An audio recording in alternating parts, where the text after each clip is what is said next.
Hi friends, నా పేరు హేమంత. రసప్రవాహ మాధుర్యంలో ఓలలాడించే వీణులు విందేన కథల కోసం మీ కథా స్రవంతికి స్వాగతం. మొదటిగా 4-5 దశాబ్దాల క్రితం నాటి తల్లి మనసు అనే కథల సంపుటి నుండి తల్లి మనసు అనే డి కామేశ్వర్ గారి కథ వినిపిస్తాను. విని ఆస్వాదించండి, ఆనందించండి. ఇక కథలోకి వెళ్దాం. 9:15 అయింది. కమల గబగబా జడల్లుకొని ముఖానికి పౌడర్ రుద్దుకొని వంటింట్లోకి వెళ్ళింది. పొయ్యి మీద ఇంకా ఏదో ఉడుకుతూనే ఉంది. అత్తగారు ఇంకా గిన్నెలతో కుస్తీ పడుతుంది. వంట కాలేదన్నమాట అనుకుంటూ బయటికి అడిగింది. వంట అయిందా అండి? తొందరగా ఆఫీస్కి వెళ్ళాలి ఇవాళ. అవుతుంది, చూస్తున్నావుగా, నేనేం కూర్చున్నానా? అక్కడికి రోజు కంటే అరగంట ముందే మడికట్టుకున్నాను. ఉడకాలా? వాటితో పాటు నేను ఉడుకుతానా? ఇదిగో ఈ పప్పు దింపి పులుసు పోపు కూరపోపు వేసి పెడతాను. దిక్కుమాలిన కర్రలు మండి చేస్తానా? ఊది ఊది నోరు పడిపోతుంది, కళ్ళు పోతున్నాయి. సుబ్బమ్మ దండకం మొదలుపెట్టింది.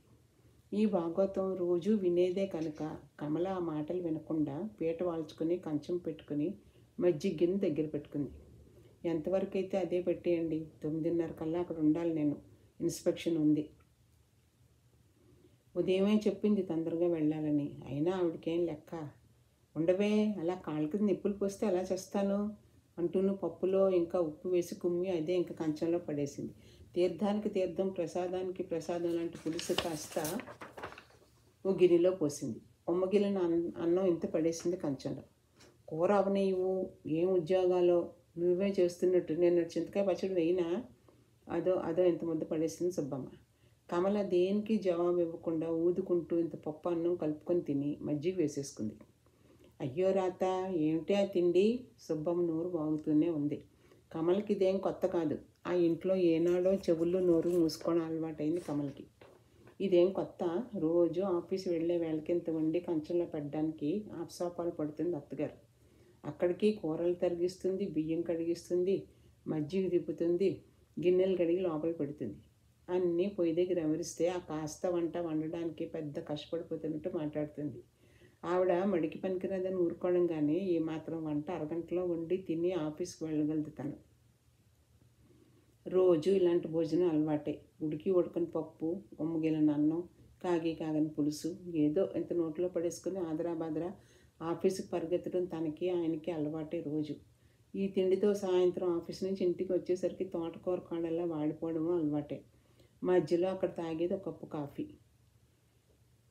వాడేడి, వాడు రాకుండానే తినేసిపోతావుటే? కమల జవాబు చెప్పకుండా కంచం ఎత్తి మూల పడేసి చేకొడుకుంది. ఆయన గారు తిన్నాక ఆ విస్తట్లోనే తినాలి. పతివ్రత ధర్మాలు నెరవేర్చాలంటే ఆఫీస్కి వెళ్ళడం ఎలా కుదురుతుంది? ఆ మాత్రం తోచదు కాబోలు. మొగుడంటే భక్తి గౌరవం లేనట్టు, లెక్కలేనట్టు కాబోలు ముందు తింటే. ఆఫీస్లో ఇన్స్పెక్షన్ ఉంది, 9:30కి అక్కడ ఉండాలి. 2 బస్సులు మారి వెళ్ళాలి. అప్పుడే 9 అయింది. ఆయన గారు వచ్చి తిన్నాక తినాలంటే ఎలా కుదురుతుంది? కోపం వచ్చినా జవాబు చెప్పలేదు కమల. గదిలోకి వెళ్ళి చెప్పులు తీసుకుని బ్యాగు రుమాలు తీసుకుని గబగబా వెళ్ళింది వీధిలోకి. గుమ్మంలోనే ఎదురుపడ్డాడు సుబ్బారావు. సైకిల్ నిండా ఎడాపెడా సంచులు తగిలించుకొని. అప్పుడే అక్కడికి బయలుదేరావు? భార్యను చూసి అడిగాడు. ఆఫీస్కి. 9 కదా అయింది, ఎందుక తొందర? భోంచేసి వస్తాను, నుండి వెళ్దాం. నాకు పని ఉంది, నేను తొందరగా వెళ్ళాలి, మీరు తర్వాత వెళ్ళండి. తప్పించుకొని మెట్లు దిగింది కమల. ఏమిటో అర్జెంట్ పని? ముందేళ్ళు అందరితో బాతాకాని కొట్టాలా? వెళ్ళు, అక్కడే కబుర్లు నీకోసం ఎదురు చూస్తూ ఉంటాయి. పోనీ పాపం బస్సులో ఒంటరిగా మారలేవని కమల కొళ్ళు మండింది. తీక్షణంగా చూసింది మొగుడు వైపు. అవును, బాతాకాని కొట్టడానికే వెళ్తున్నాను, దారి వదలండి. రోడ్డు మీద అంతకంటే ఘాటుగా జవాబు ఇవ్వడం ఇష్టం లేక మొహం తిప్పుకొని వడివడిగా వెళ్ళింది కమల. సుబ్బారావు భార్య వైపు కోపంగా చూసి లోపలికి వెళ్ళాడు. బాతాకాని కొట్టడానికి వెళ్తుందట, అందుకోసం గంట ముందు తిండన్నా తినకుండా ఆదరా బయలుదేరింది. ఏం మగాళ్ళు! ఓ పావుగంట ముందు వెళితే ఎందుకోనని అనుమానం. ఆఫీస్లో మగాళ్ళతో పెళ్ళాం బాతాకాని కొడుతుందేమోనని మగాళ్ళు భార్యలను ఉద్యోగంలో ఎందుకు పెట్టడం? భార్య తెచ్చే డబ్బు కావాలి కానీ ఆ తోటి ఉద్యోగస్తుందన్న మాట మాట్లాడకూడదు, నవ్వకూడదు. తల వంచుకొని ఆఫీస్కి వెళ్ళి ఇంటికి రావాలి. ఇంత సంకుచిత్వం మనసులో పెట్టుకుని పైకి పెద్ద ఆదర్శవాదుల్లో అభ్యుదయ భావాలు గలవారిలా భార్యను ఉద్యోగం చేయిస్తున్నట్టు పోజు. బస్సులు ఎక్కలేదంట. ఏ బస్సులు ఎక్కకుండానే 2 ఏళ్ళు బట్టి ఉద్యోగం చేస్తుంది కాబోలు. ఎంత చులకనా పెళ్ళాం అంటే. ఆవేశంతో కమల అడుగులు తడబడ్డాయి. గబగబా బస్ స్టాప్ చేరుకుంది. బస్సు పుణ్యమా అని వెంటనే వచ్చింది. 9:30కు చెమటలు కక్కుతూ ఆఫీసులో అడుగుపెట్టింది కమల. అమ్మయ్య, ఏ రోజన్నా టైంకి వచ్చావు అన్నాడు గట్టుగుమస్తా. నిజమే, ఏ రోజు కనీసం పావుగంటన్నా ఆలస్యం లేకుండా ఆఫీస్కి ఎప్పుడు వెళ్ళింతాను. పాపం హెడ్ క్లర్క్ ముసలాయన మంచివాడు కాబట్టి సరిపోతుంది. మరీ ఆలస్యం అయిన రోజున మాత్రం ఇంత ఆలస్యం చేస్తే ఎలా అమ్మా అంటాడు. ఆడిట్ ఇన్స్పెక్షన్ ఉంది, రేపన్నా కాస్త ముందు రామ్మా అన్నాడు. కాస్త తొందరగా రావడానికి ఇంట్లో అంత రాద్ధాంతం జరిగింది. అబ్బా, ఇక లైట్ ఆపుదు, 10 దాటింది, ఇంక రాకూడదు పడుకోవడానికి విసుగ్గా పిలిచాడు సుబ్బారావు. ఇదిగో ఈ ఫైల్ ఒక్కటే రాసేసి కమల దీక్షగా తలవంచుకొని గబగబా రాస్తుంది. ఆ వెద ఫైల్ ఇంటికి కూడా తీసుకురావాలా పెద్ద ఆఫీసర్ లాగా? పెళ్ళం కోసం నిరీక్షిస్తున్న సుబ్బారావుకి చిరాకు పుట్టింది కమల ఆలస్యం చూస్తే. చర్రును తలెత్తింది కమల. పెద్ద ఆఫీసర్ని అయితే చచ్చి చెడు నిద్ర వస్తున్న ఈ ఫైళ్ళు చూడవలసిన కర్మ ఏంటి? గుమస్తాన్ని తలమ్ముకున్నదాన్ని కాబట్టి రేపు ఆఫీసులో చీవాట్లు తినాలి కనుక చచ్చి చెడి రాస్తున్నాను ఘాటుగా జవాబిచ్చింది. మాటలు నేర్చావు ఈ మధ్య, సై అంటే సై అంటున్నావు. మొహం ముడుచుకుని నిద్రకు ఉపక్రమించాడు సుబ్బారావు. తనకు మాత్రం సరదానా రాత్రి ఫైళ్ళు ముందేసుకొని కూర్చోడానికి? కళ్ళు కూరుకుపోతున్నాయి, నిద్ర ముంచుకొస్తుంది. రోజు అలా ఆఫీసులో రాసి రాసి కాళ్ళు చేతులు లాక్కుపోతున్నాయి. సాయంత్రం 5:30 వరకు కూర్చున్నా పని తెమలదు. ఇంటికి వెళ్ళి పొద్దున్న రాసి పట్టరమ్మా, పొద్దుపోయింది అన్నారు హెడ్ క్లర్క్. రేపు పొద్దున్న ఆఫీసర్కి టేబుల్ మీద ఉండాలి. చచ్చి చెడి రాస్తుంటే తన బాధ అర్థం చేసుకుని సానుభూతి చూపడం పోయి వెక్కిరింతలు, సూటిపోటి విసురులు. మాటలు నేర్పిందంట. ఇదో కొత్త అభియోగం. ఉద్యోగం చేస్తే మాటలు నేర్చి మాట వినడానికి ఉద్దేశం కాబోలు. అంత భయం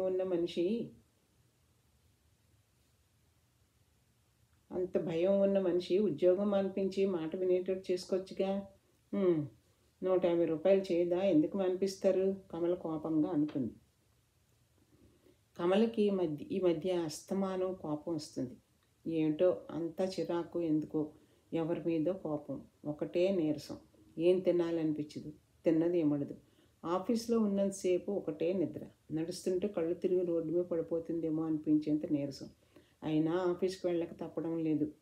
కమలకి ఉద్యోగం ఉంటే అసహ్యం పుట్టుకొస్తుంది. రాను రాను ఇంట్లో వాళ్ళ మాటలు, చేష్టలు అన్నీ చూస్తుంటే ఎందుకు వచ్చిన ఉద్యోగం అనిపిస్తుంది. దానికి తోడు ఒంట్లో బాగుండకపోవడం ఒకటి. అత్తగారు రోజు ఏదో విధంగా కోడలు ఉద్యోగస్తురాలని ఇంట్లో వండి వార్చి చాకరీతో సతమతమైపోతున్నట్టు మాట్లాడుతుంది. ఎవరొస్తే వాళ్ళ దగ్గర వల్లిస్తుంది. నీకేం తల్లి, వండి వార్చడానికి ఇంట్లో వంటలక్కలాగా నేనున్నాను, ఉద్యోగాలు చేస్తావు, ఊళ్ళో వెళ్తావు అంటూ ప్రతి మాటకి సందర్భం లేకుండా ఉద్యోగ ప్రసక్తి తెస్తుంది. ఇంకా ఆడపడుచు ఉందంటే మెట్రిక్ 3 సార్లు తప్పి ఆవిడ గారికి 3 పూట్ల తినడం, చదవడం పని. ఇంకా ఏదైనా పని ఉందంటే అది తను ఏ చీర కట్టుకుందో, ఏ మూడు వేసుకుందో, ఏ జాకెట్ తొడుక్కుందో, ఏ కొత్త చీర కొనుక్కుందో జాగ్రత్తగా చూసి చెవిలో ఊదడం పని. ఊదడంతో సరా తనకు అలాంటివి లేవని తేలేదని దుఃఖం. అత్తగారు ఓదార్చడం. ఆవిడతో నీకేంటమ్మా వంతు, ఆవిడ ఉద్యోగాలు చేస్తుంది, చీరలు కొంటుంది, నగలు చేయించుకుంటుంది. ఊరుకోవే అమ్మా, మనకు లేదని ఏడిస్తే ఒక్క కన్ను పోయిందట, ఇంకోళ్ళకి ఉందని ఏడిస్తే 2 కళ్ళు పోతాయట. ఆ మహారాజే ఉంటే నువ్వు ఈ పాటికో ఇంటిదాన్ని అయ్యేదానివి. వాళ్ళలాగే చీరలు కొనుక్కోపోదువా? అయ్యో రాత. ఇంట్లో పెళ్ళికని చెల్లెలుంటే పెళ్లి చేయాలన్న ఆలోచన ఉందా వాడికి? ఇంతకీ మన బంగారం. ఆ రోజుకి అత్తగారి నోరు మరి మూతపడ్డాయి. బయటికి వెళ్ళవలసి వస్తున్నప్పుడు తను ఎప్పుడైనా కర్మకాలి కాస్త మంచి చీర కొనుక్కుంటే దానికి ఆడపడుచు పెళ్లి చేయలేకపోవడానికి సంబంధం ఏమిటో అర్థం కాదు కమలకి. వాళ్ళ మాటలు వింటే ఆ చీర విప్పి వాళ్ళ మొహం మీద కొట్టాలన్నంత కోపం వస్తుంది. ఈ చెత్త పుస్తకాలు చదివే బదులు కష్టపడి మెట్రిక్ పరీక్ష చదవకూడదు? అప్పుడు తను ఉద్యోగాలు చేయొచ్చుగా కోపంగా అనుకుంటుంది కమల. సరే, అత్తలో ఆడపడుచులు అనడం లోక సహజం, అందులో వింతలేదు. కానీ కట్టుకున్న మొగుడు, కావాలని ఉద్యోగంలో ప్రవేశపెట్టిన వాడు కూడా తనని ఇంత పిజరు అర్థం చేసుకోకుండా మాట్లాడడం ఏమిటి? తనేం ఉద్యోగం చేయాలని ఉవ్విళ్ళూరిందా? సంసార భారాన్ని ఒక్కడూ మొయ్యలేక స్కూల్ ఫైనల్ పాస్ అయి ఉన్న తనని ఉద్యోగం చేయమని ప్రోత్సహించింది ఆయన కాదు. ఎవరెవరికో దగ్గర తిరిగి ఉద్యోగం వేయించింది ఆయనేగా. ఇప్పుడు ఎందుకు మాట్లాడితే ఉద్యోగస్తురాలను ఎత్తుకొనడం? తనకి ఓ ఏడాది ఉద్యోగం సరదాగానే ఉండేది. కాస్త కూస్త సంపాదించి ఆయన భారాన్ని తను పంచుకుంటుందని గర్వంగా తృప్తిగా ఉండేది. ఆ ఆనందం ఇంట్లో ఈయన గారి మాటలతో చేష్టలతో అణగారిపోయింది. ఎందుకీ ఉద్యోగం అనిపిస్తుంది. తోటి ఉద్యోగితో మాట్లాడితే అనుమానం, తన సంపాదనతో ముచ్చటపడి ఓ చీర కొనుక్కుంటే మొగుడంటే లెక్కలేనట్టు నానా మాట్లాడడం, ఆఫీస్ నుంచి ఆలస్యంగా వస్తే 1,15,00,000 సంజాయిషీలు చెప్పుకోవడం, అనుమానంగా యగాదిగా చూడడం, ఓ 5 నిమిషాలు ముందెళ్ళాలంటే 1,00,000 ప్రశ్నలు, ఎన్ని అన్నా మాట్లాడకపోతే ఉద్యోగం చేస్తున్నానని తలబిరుస్తాను అనడం, జవాబు చెప్తే అవును మొగుడంటే లెక్కలేక మాటిమాటికి జవాబు చెప్తున్నావు అని కోపం.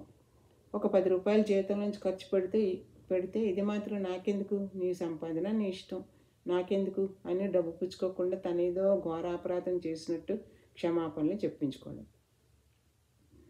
అడుగడుగునా ఇలాంటి సంఘటనలు ఎన్నో ఈ 2 ఏళ్లలో. ఓసారి కాబోలు సరదాగా తన ఆఫీస్ వాళ్ళందరూ కార్తీక సోమవారం పిక్నిక్ వనభోజనాలకి వెళ్ళడానికి ప్రోగ్రాం వేశారు. నిజమే, ముందు ఆయనతో చెప్పడం మర్చిపోయింది. వెళ్ళబోయే ముందు చెప్తూ ఆ రోజు ఆయన అత్తగారు ఎన్ని మాటలు అన్నారు. ఉద్యోగం చేసినంత మాత్రాన పెళ్ళమే అవుతుంది, మొగుడిని లెక్క చేయనక్కర్లేదని ఎక్కడా లేదు. ఎంత ఉద్యోగం చేసినా ఆడిదేనట. ఆడిదెప్పుడు మగాడు ఆధీనంలో ఉండక తప్పదని గుర్తుంచుకోవాలట తను. కట్టుకున్న మొగుడిని లెక్క చేయకపోతే ఆ భార్య ఎంత సంపాదిస్తున్నా ఏ మగాడు సహించుడట. ఆయన తర్వాత అత్తగారు అందుకుంది. ఆడది మెలగవలసిన రీతులు, ఆడది ఉండవలసిన చోటు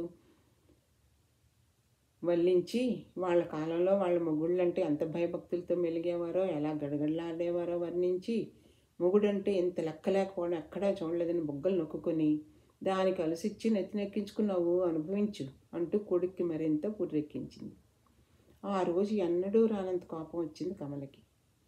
నూటికోనాడు సరదాగా గడపడానికి ఇంత గొడవ, ప్రతిదానికి నీతులు ఉపదేశాలు, ప్రతిదానికి బెదిరింపులు. ఏం చేస్తారు బెదిరించి? మహా అయితే ఉద్యోగం మానేయమంటారు. మరీ మంచిది, ఈ పీడా గోళ వదులుతుంది.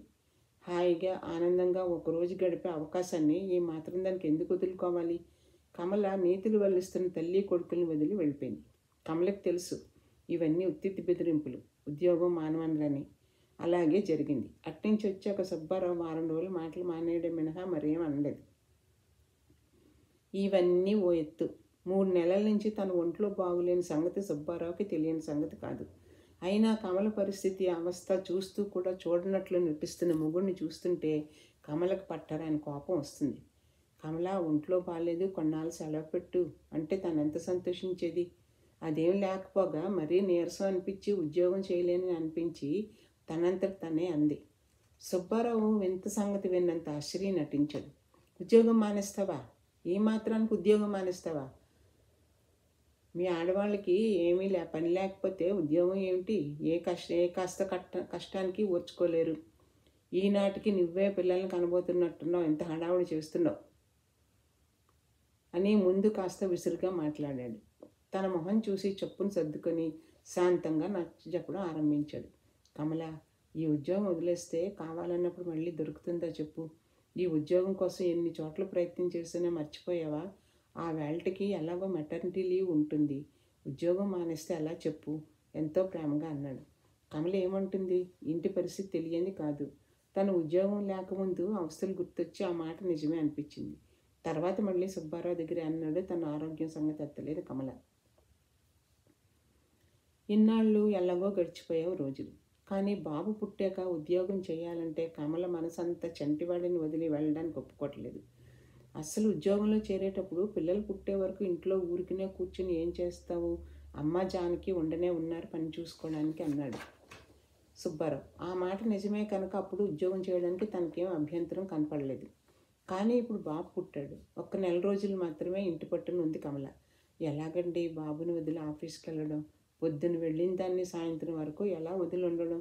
పని మానేస్తాను కమల అంది సెలవు అయిపోయాక. సుబ్బారావు కాస్త మొహం చిట్లించాడు. ఏం పిల్లలున్న వాళ్ళు ఎవరు ఉద్యోగం చేయడం లేదా ఏమిటి? వాడికి ఎలాగా పోతపల్లేగా. అమ్మ జానకి ఆ మాత్రం చూడలేరా ఏమిటి వాడిని? అసలే పురుటికి దానికి బోళ్ళంత ఖర్చు అయింది. ఇప్పుడు బాబుకు పాల డబ్బాలు, అవి మరింత ఖర్చు పెరిగింది. మానేస్తే ఎలా అన్నాడు. కమల ఏమనగలదు, నిట్టూర్చింది. ఆఫీస్లో ఉన్నంతసేపు కొడుకు మీదే ప్రాణాలు ఉంటాయి కమలకి. ఏడుస్తున్నాడేమో, జానకి పాలసీసా సరిగ్గా కడిగిందో లేదో, బట్టలు మార్చిందో లేక తడి బట్టల్లో నానుతున్నాడో. అసలే ఆ జానకి పుస్తకాలుంటే ఒళ్ళు తెలీదు. బాబుకి వేళకి పాలు కలపడం మర్చిపోయిందేమో అని క్షణం కొడుకు మీదే ఆ మనసంతా ఉండేది. పని మీద మనసు నిలిచేది కాదు. ఆఫీసు వదలగానే ఉరుకులు పరుగులతో వచ్చి వాలేది. అంత పసివాడిని వదిలి అన్ని గంటలు ఉండాలంటే ఆమె ప్రాణం గిలగిల్లాడేది. కానీ తప్పదు. అత్తగారు ఆడబడుచు అస్తమానం విసుక్కుంటూనే ఉంటారు. అబ్బబ్బబ్బబ్బా వెధవ ఏడుపు వీడును. ఎత్తుకుని కూర్చోవాలంటాడు. ఏదో గంటకు 4 సార్లు వచ్చిపోస్తాడు. చేస్తున్నాను బాబు వీడితో, ఒక్క పుస్తకమైనా చదవనీయుడు. ఆఫీస్ నుంచి వచ్చేసరికి వీధి గుమ్మంలోనే ఎదురొచ్చి బాబుని కమల చేతిలో కుదేస్తుంది జానకి విసుక్కుంటూ. కమల మనసు చివుక్కుమంటుంది. పిల్లల్ని కని పారేయడం వరకే ఆవిడంతు. సాకడానికి మనం ఉన్నాంగా. నేను వంటలక్కని, నువ్వు పిల్లాడిని చూసే దాదీవి అయ్యావు. ఎవరి పిల్లలు వాళ్ళకే విసుగు. అలాంటిది కుర్రదానికి రోజంతా వాడిని చూడాలంటే చిరాకు రాదు. పెళ్ళి పెడాకులు లేకుండా ఇంట్లో ఉందని అందరికీ లోకివే అదంటే. జానకి విసుక్కుంటుంటే కూతుర్ని వెనకేసుకుని కోడల్ని వెనక నుంచి సాధిస్తుంది సుబ్బమ్మ. కమల ఏమనగలగదు. కన్నతల్లి ఉండి వాళ్ళ చేతుల్లో వాళ్ళని పెట్టి అందరి చేత మాటలు పడవలసిన తన దుస్థితికి తనే నొచ్చుకుంటుంది. బాబు 6-7 నెలల వాడయ్యాడు. ఓ రోజు ఆఫీస్ నుంచి ఇంటికి వచ్చేసరికి వీధి గుమ్మంలోనే ఆడపడుచు గొంతు గట్టిగా వినిపిస్తుంది. కదో ఎందుకురా ఏడుపు? పాలు తాగి చచ్చినట్టు పడుండక కొంప మునిగినట్టు ఏడుస్తున్నావు. ఒక్క నిమిషం కింద దింపడానికి వీల్లేదు. వెదవపేడ చంపేస్తాను, నోరుమొయ్యి. పెర మీద ఒకటి అంటించింది. అప్పుడే వచ్చిన పత్రిక చదవనీయలేదని. కమల చర్రును లోపలికి వచ్చింది. బాబుని ఎత్తుకుని తీక్షణంగా చూసింది. బుద్ధి లేదు, చంటివాడిని కొడతావా? వాడికి ఏం తెలుసు? నీ చేతులు ఎలా వచ్చాయి పసివాడిని కొట్టడానికి? రోజు ఇలాగే కొట్టి చంపుతున్నావా? కోపం ఆపలేక అరిచింది. వదిన గారి కోపం చూసి తను కొట్టడం చూసిందని కాస్త జంకింది జానకి. కానీ కూతురు తరపున తల్లి వకాలతో పుచ్చుకొని కోడల్ని ఎడాపెడా దులిపేసింది. అను దాన్నే అను. నీకేమే రోజంతా హాయిగా ఊరెళ్తావు. అదే కన్నట్టు రోజంతా వాడిని సాకాలి. చిన్నపిల్ల దానికో సరదా పాడు లేకుండా నీ పిల్లాడిని సాకడమేనా పని? ఏదో నీ క్రింద బంట్రోతులో విసుక్కుందని తిట్టిపోస్తున్నావు. నీ పిల్లాడు ఉచ్చులు పీతులు ఎత్తే కర్మ దానికేంటి? చాకరీ చేయించుకోవడమే కాక అదార్టీ కూడా చెలాయిస్తున్నావు. గయ్యమని లేచింది. ఓ అరగంట పట్టుకొని దులిపేసింది కోడలు. కమల నోరు మూసుకుంది. తప్పు తనది కానీ వాళ్ళది కాదు. నిజమే, ఇంకో అమ్మ కన్న పిల్లల్ని సాకాలంటూ ఎవరికి మాత్రం విసుగు కాదు. ఆ రాత్రి సుబ్బారావుతో జరిగిందంతా చెప్పింది కమల. బాబుని అలా వాళ్ళ చేతుల్లో పెట్టి ఉద్యోగం చేస్తూ నానా మాటలు పడలేనని కళ్ళ నీళ్ళు పెట్టుకుంది. సుబ్బారావు ఆలోచించాడు. కమలని శాంతపరిచాడు. అమ్మ నేను కేకలేస్తాను, ఉద్యోగం మానేస్తే ఎలా చెప్పు అంటూ ఓదార్చాడు. మర్నాడు పొద్దున్నే తల్లితో గట్టిగా చెప్పాడు. సుబ్బమ్మ వంటింట్లో చతికిలు పడి కళ్ళు ఒత్తుకుంటూ కూర్చుంది. అనండి నాయన అనండి. నీ పెళ్ళానికి నీకు మేము నౌకరీ వాళ్ళమయ్యాం. ఆ మహారాజే ఉంటే మాకి గతి పట్టేదా? నువ్వు ఇలా అనేవాడివా? కానివే అమ్మా తల్లి, మన కర్మమే తల్లి. ఈ ఇంట్లో మనం నోరెత్తడానికి లేదే అంటూ కూతురిని పట్టుకుని పోయిన మహారాజుని తలుచుకుంటూ రాగాలు పెట్టింది. ఆ రోజు నుంచి కాస్త అత్తగారి విసుగులు ఎత్తుపడుపులు తగ్గాయి. జానకి కూడా కమల ఉన్నంతసేపు బాగానే ఉండేది. పిల్లాడిని కసరడం తగ్గించింది. అయినా కమలకి తను అటు గడప దాటుగానే వాడిని సరిగ్గా చూస్తున్నారా లేదా అని అనుమానం ఉన్న గత్యంతరం లేక ఊరుకుంది. ఆ రోజు ఆఫీసులో ఎవరో గుమస్తా చనిపోయారని 1 గంటకల్లా సెలవిచ్చేశారు.